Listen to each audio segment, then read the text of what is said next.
here and a F you there, here and F there and F everywhere. Hey, welcome back to my channel. Hi, I am Shar, and welcome to Real Reactions and Real Reviews by Shar. I am here to give my MUMU review. Yes, baby, I wear my MUMUs to review this particular show, honey, because, again, you got to be comfortable to watch Beauty in Black, okay? So welcome to my channel. Hey, how you doing? Hopefully you had a good day. Don't forget to like, subscribe, and share this video with your people so we can get some eyes on this channel, baby. We are here to review Beauty in Black, episode number 4. A family affair. Yeah, it's a lot going on in this episode. Now, you know, I got my handy-dandy laptop, so don't judge me if you see some screen colors in my glasses. So, let me pull it up. And let's go ahead and find out what happened in this particular episode. So we start off in the beginning where Unc, you remember Unc bust in there in the last episode. Which one of y'all mother suckers? Which one of y'all motherfuckers hit my wife? Uncle is a true Uncle Norman. I wonder, was that a little side of him that was on there when he was married to Auntie Tina? No. Which one of y'all mother suckers hit my wife? And everybody's like, what is he talking about? Because he slams the shoe on the desk because he found it. So Mallory tells him, Uncle Norman, please calm down. You know, we want to hear what you're saying. He said, you know what, Mallory? You shut the fuck up too. You just married into this family, bitch. He didn't say bitch. Bitch! That's what he said. So Horace and Norman, they get into this long argument, calling everybody each other's sons of bees, and Norman threatens to throw Horace out the damn window. And then Mama Olivia tells Roy to get his punk ass up and do something, because Roy just like to sit there. And Roy was like, Mama, what am I supposed to do? Child, she said, you're a damn disgrace to this family. A disgrace. It was so much cussing and name calling in that scene alone. That scene was so good. Now, that was a long scene, but it was so full of cussing and F-bombs. It was so good. It felt so good to my soul. Sometimes you got to say a good cuss word to feel good, baby. So I felt like I was in the middle of like two people that I love. You know, like mom and daddy fussing in the middle of an argument, and you're like, huh? What? Why you say that? Ooh, you know, like Michael Jackson do, you know, when he was doing Thriller, you just eating that popcorn, just taking it all in. It was that good.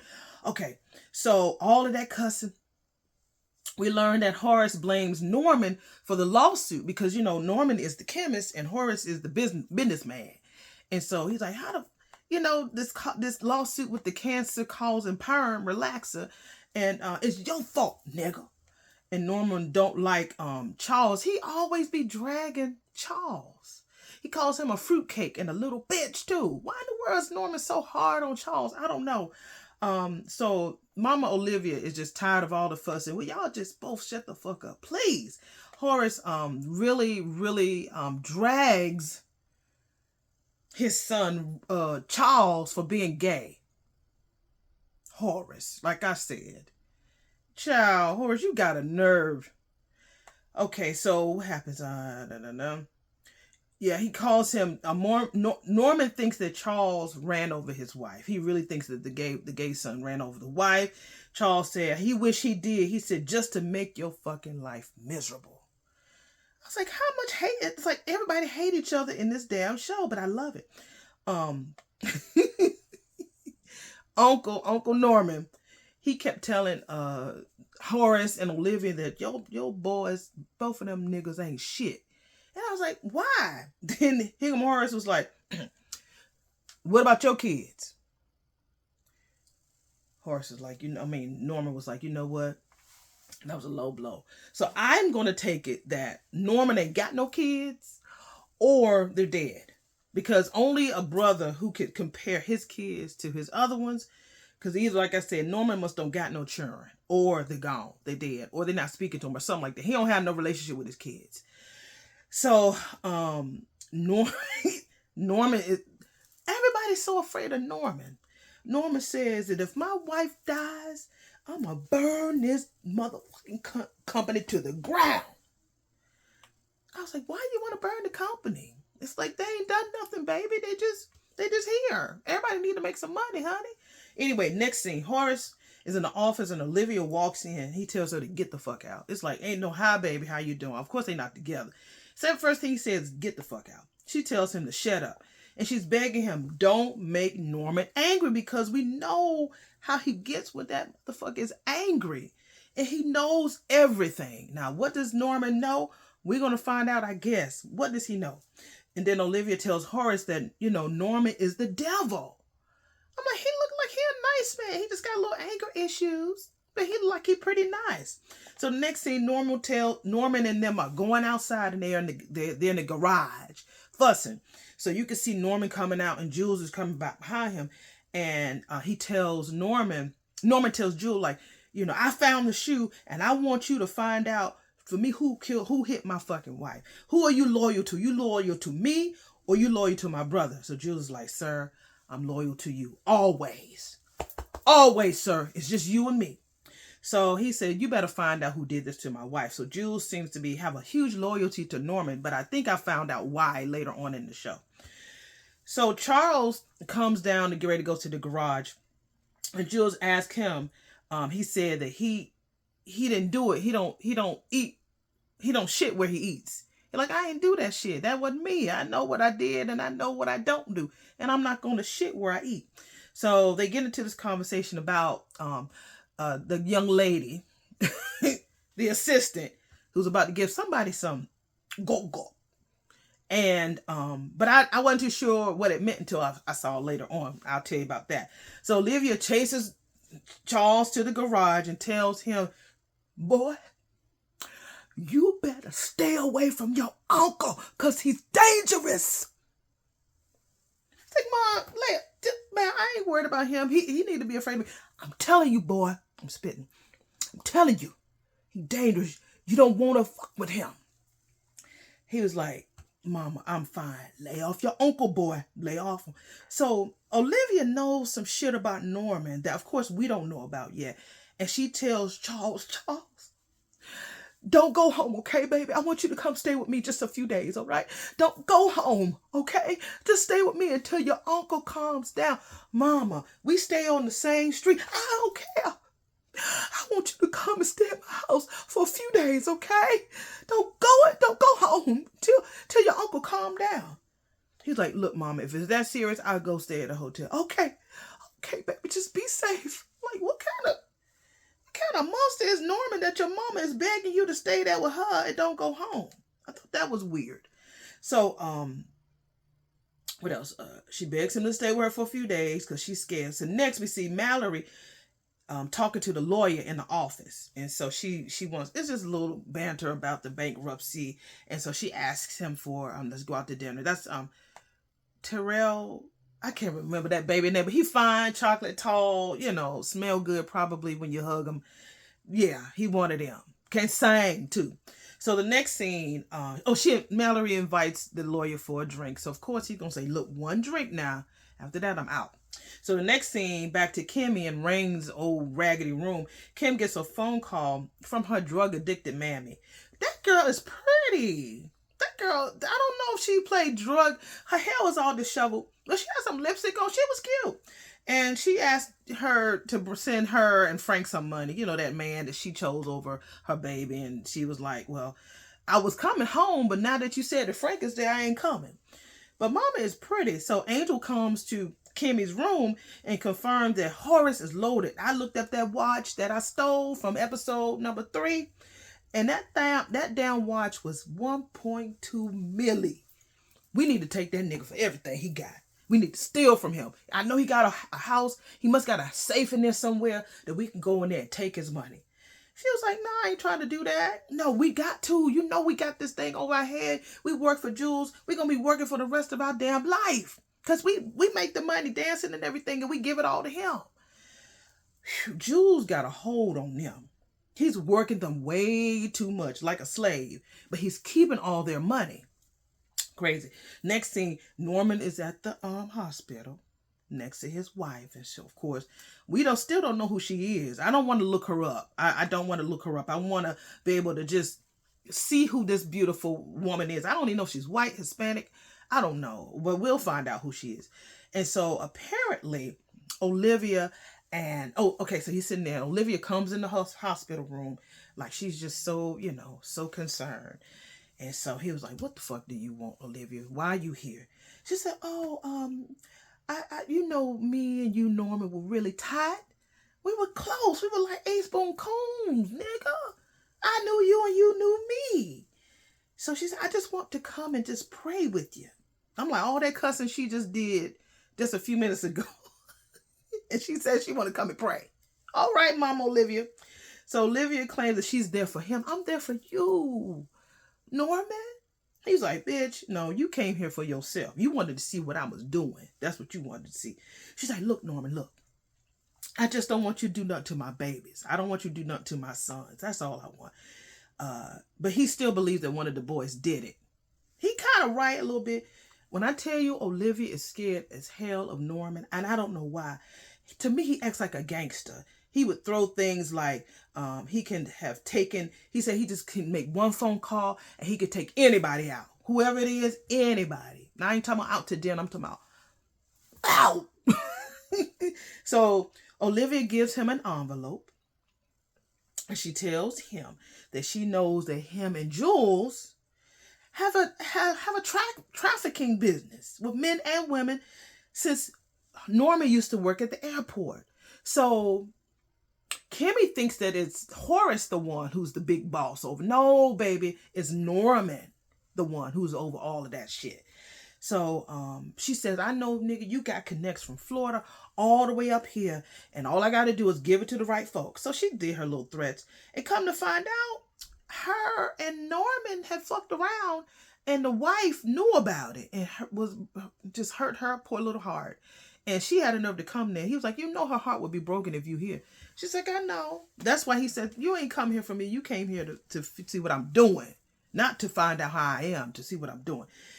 So she talks about, now I am a God-fearing woman. But then she says, but here you go, nigga, trying to make me be the bitch I used to be. That's another star line, Tyler.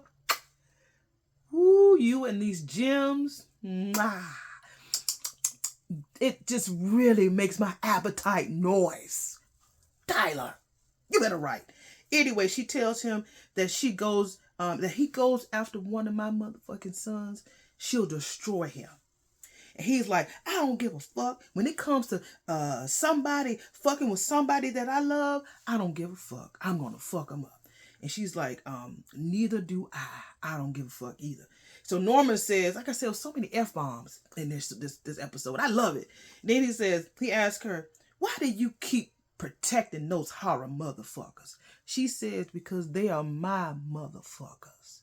Motherfucker. No. She said, oh, let me rewind that. He said, why do you keep protecting those horrible motherfuckers? She says, because they are my horrible motherfuckers. Motherfucker. Maybe I said it again because it was just too good. Another star line. I love it. Okay, next thing. I guess I must have missed something because the assistant and the bodyguard are dating. I never thought that they were dating.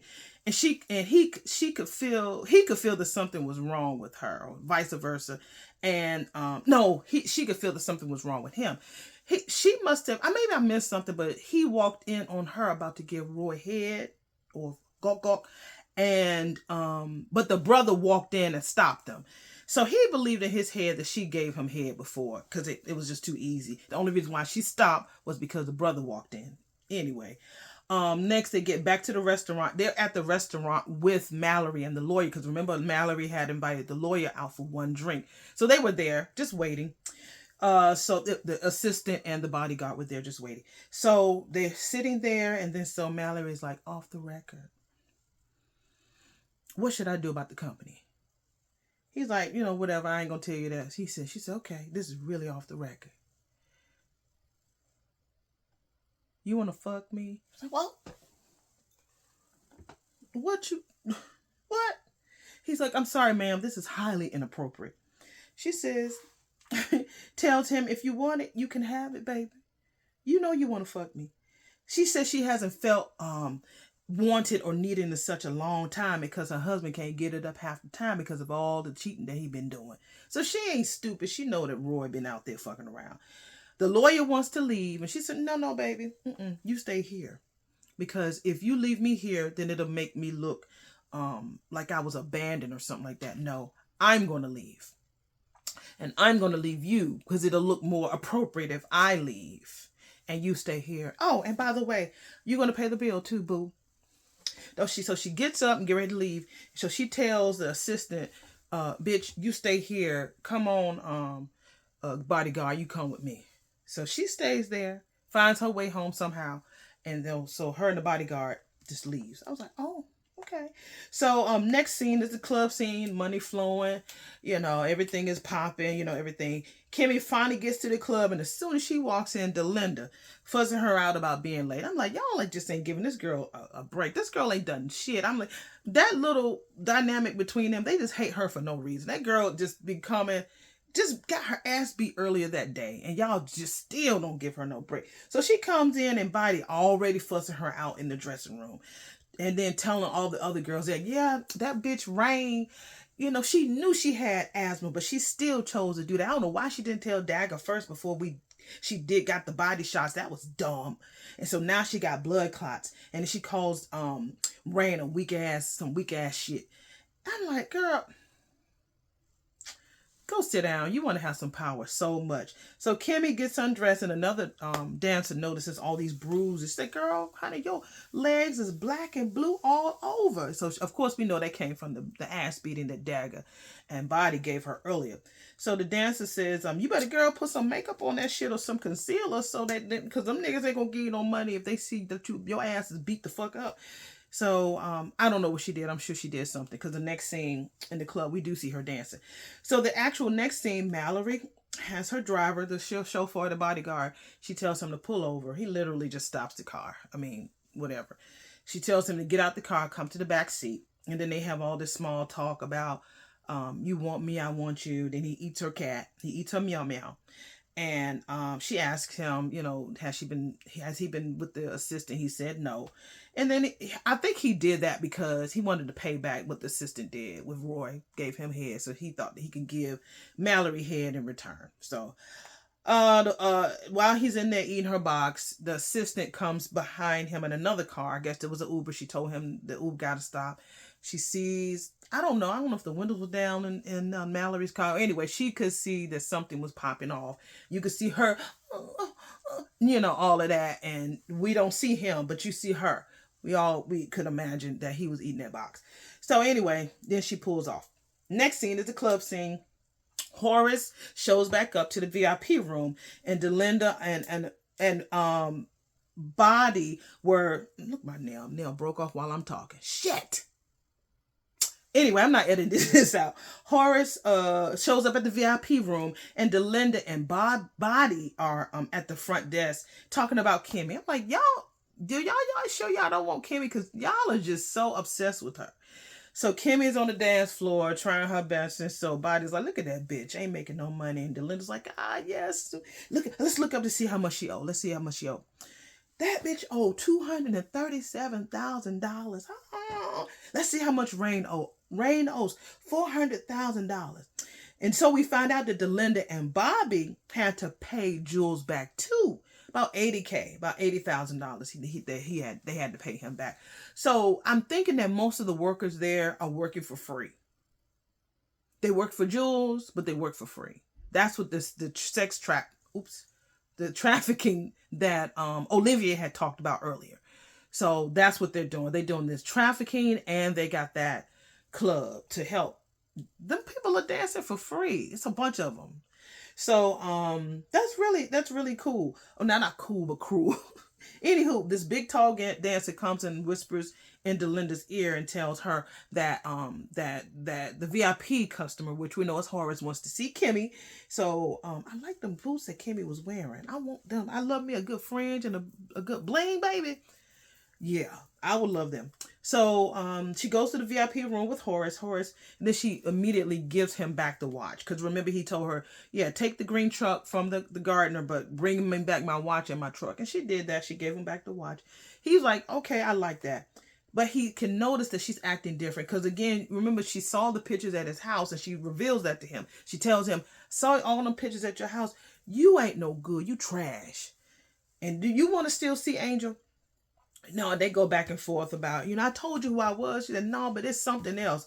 But she never really tells him how she really feels or what she really thinks he is. I think that that's when he's going to really find out. Because he's going to find out that all this shit that's going on in the background, he don't know nothing about. Because his brother Norman is running this. So he get mad with her and he's about to go out the curtain. Child. When he opened up that curtain, he sees his son. Because his son earlier had said, I told his mama while they was in the garage when she was telling him, just stay with me a little bit, okay? He said, oh, Mom, I'm going to the club. So that's the club that he went to. And so the pappy, Horace, sees his son Charles talking to Angel, baby. Like pappy, like son. So he was like, did you tell him to come here? She was like, no. I remember seeing him on the picture. He was like, no. Well, get him away from him. I can't go nowhere until my son is gone. So I don't care. He said, I don't care what you do. Just get him away. So she goes over there, tells Angel, like, look, we need to go over here and take care of some business. Why? Because I said so, nigga. Come on. So, and then Charles is looking like, Angel. I like me some Angel. Oh, my God. Angel. And she was like, go on, take your drunk ass somewhere else. So he left. He went to the bar, started drinking. So it's amazing how father and son, like the same person, have the same taste. So she breaks up the conversation, and so Kimmy tells Horace and asks Kimmy to stay until his son leaves. So I already said that. Okay, next scene. Back at Kimmy Hotel, Angel pulls up, and Angel and Horace got Kimmy. Angel pulls up, and Angel and Horace got to go to Kimmy's room. And first Angel was like, girl, give me an hour. She's like, nope, I'm standing right here outside of the hotel because I don't know what the fuck you got playing. So Horace was like, it's cool. Give me one. All I need is an hour. That's it. Okay. I was like, okay. All right, what you finna do, Horace? With your fine self. Okay. So Angel and Horace do their little small talk. Angel tells Horace, okay, what you want me to do? Because I want $1,000. He was like, so what did Kimmy tell you about me? Nothing. So you know that I can afford $1,000. He was like, nah. He was like, I kind of figured out after the watch I took from you, and they showed the watch, that watch was worth a lot of fucking money. So you must be rich. So enough with the small talk. While Angel is talking, he's undressing. Got a nice body too. Bless his heart. So he starts to get undressed, and then he calls Horace daddy, and then he starts dancing and dancing. So he said, you can touch it. So Horace put his hand on his chest to start touching his body, and all of a sudden Horace started coughing, and all this blood just came all over Angel's chest. He said, you motherfucker, what the fuck was this? So he ran to the bathroom to go wipe himself. He said, that shit you got, is it contagious? He's like, no, it's not contagious. You sure it's not contagious? Shit, coughing that all that blood came out. So he wipes it off. So he comes back in the room, and Horace is like, just dance for me. So he danced for him, but he didn't feel as comfortable as he did before. You could tell on his face that he was like, look, I need to go get a test because I don't know what the fuck that came out of your mouth, nigga. So anyway, we go back to the next scene. It's the bodyguard that's dropping off Mallory at the house. And so the assistant is just standing outside. Like, they got back late. And so Mallory's like, what the fuck are you standing out here for? Why are you out here? Like, you clocking me. Oh, ma'am, I just wanted to make sure y'all got here safe. No. Take your ass upstairs to your apartment. Don't be clocking me. I'm the boss. So the girl leaves. And so Mallory asks the bodyguard, okay, what's wrong with her? He's like, I don't know. She's like, okay. So she goes upstairs, and he don't care. He really don't care at all. So the next scene, we see him finally go to his room, because the girl didn't go to her room. She went to his room. And she said, I need to tell you something. So go in the room. And she was like, she was a little bit, I didn't like her acting. didn't like it. She was like, so you don't love me? Did you do it? He was like, well, you did it. She said, so you did do it. I'm gonna tell him. You gonna tell him? Yeah, he said, you know what? I don't even give a fuck around about if you do. Go ahead and tell him. I don't care. I'm gonna tell him, and you gonna regret it. So that crazy. She was just acting crazy. Her crazy didn't come all the way through like it should. It should have been like this. It was like a C, not an O. It was more like a C. Anyway, next scene, and the very last scene is that Kimmy. When I tell you, Kimmy don't learn her lesson about that damn hospital, I swear. Jules said he got eyes everywhere.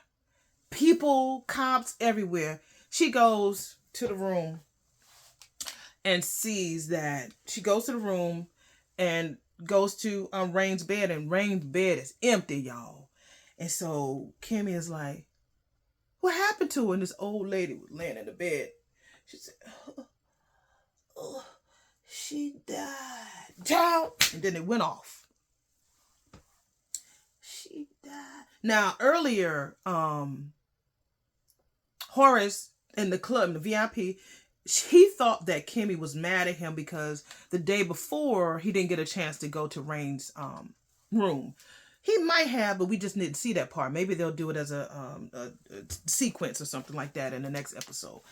But this has so many F-bombs, honey. I have never cussed that much in my life, but I had a good time. It was so good. Whew. I'm loving this show. Have I said that before? Yes, I did. I love this show. So anyway, thank you so much for coming to my channel. Thank you for stopping by. Hopefully you had a good time with my review. And I will be coming up with another review in my MUMU, honey. This is my MUMUs. And I'm having such a great time. Don't forget to like, subscribe, and share this content because we have so much more fun. And another roller coaster ride for Beauty in Black. What's next, y'all? What's next? Okay, let me go ahead and edit this and go ahead and get this dropped. All right, you have a good one. Bye.